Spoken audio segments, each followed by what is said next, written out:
trampoline, and Fitz, I have to admit, I started going into the kitchen and started looking for things to eat. Well, I think here's the thing, Murph. I was trying to figure out is, I'm looking at this disparity in the gold medal situation where China has 43 and the United States has 26, and Lolo Jones, the hurdler, she hit the second to last hurdle.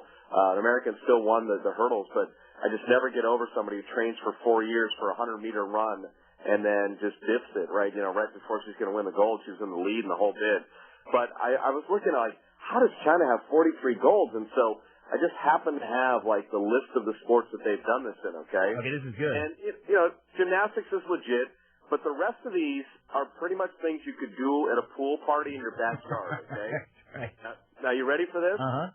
If, we have a couple beers, maybe we play table tennis, okay? Yeah. Ping pong. Okay.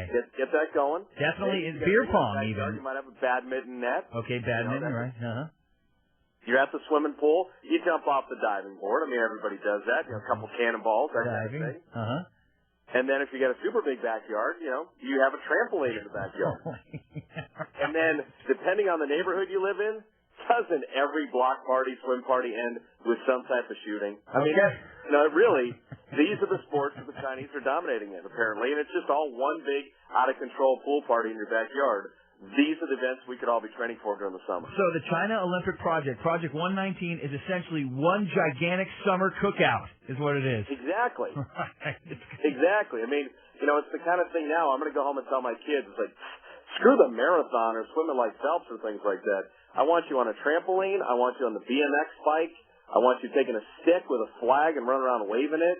And then, maybe pick up a gun and start firing it at people right and left. And you could be an Olympic athlete. Well, it's so funny, Fitz, when we had Bill Bellamy in the comedian, and you heard that little thing he did on water polo, he was joking about, how, trampoline and sports like that make him think what should else be a sport. We came up with grilling. Hey, let's keep it in with your cookout theme, Olympic grilling, and, the U.S., we can get some golds in that. Turn that steak over 4 minutes aside, and boom, you got a nice medium rare ribeye, and we'll grill for a gold, That's I haven't had any steak over here yet, Murph. The steak I've seen is all Brazilian for some reason. It all comes from Brazil. They don't do the cow thing here in China. But I had a cultural tip for the day that would be appropriate. Okay, cookout. Hang on just a second. I'm going to do this. This is Paulie's Array. He'll be back tomorrow. This is my unsure finger. Here we go, and boom. Now, live from Beijing, it's a Bob Fitzgerald cultural tip of the day. Woo! I'm like a kid around sharp knives with that array. That's Paulie's domain. So, Fitz, you're ready to go. All right, so here's the thing, is that, being here, I'm checking out because there's 1.3 billion people that the amount of kind of consumables that happen in this country, like the first fast food restaurant was KFC that was here. There's 940 McDonald's in Beijing. They've done a new Oreo that's like a wafer Oreo to appeal to the Chinese. I mean, there's all different kind of companies trying to jump in and really, take advantage of the largest market in the world, right? Mm-hmm.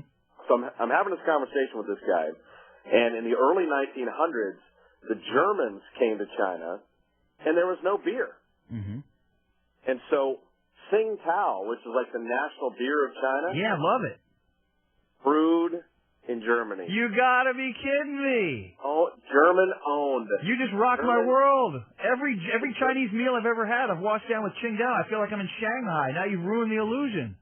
Nope, the Germans own all the beer companies here in China. That's why you'll see Carlsberg is kind of a huge deal here. Uh-huh. And then obviously Heineken is kind of worldwide. That's from Holland. But the Germans introduced brewing to China, and they were smart enough to kind of, really, hey, we got to add a Chinese name to this. We can't have some, Carlsberg or whatever. That's not going to work culturally. So they went with Qingdao, and that actually is a German beer, but it is the national beer. Fitz, you have blown me away. First of all, I think Carlsberg is Danish. I think it's a Danish beer, but whatever. I mean, that's general area of the world. Oh, you're just writing off Middle Europe. All right, Fitz. Hey, Qingdao is like when I go to a really good Chinese restaurant, it's like I get a gleam in my eye. I'm like, bring me a Qingdao. I'm going Shanghai. I'm going Hong Kong. I'm going Beijing.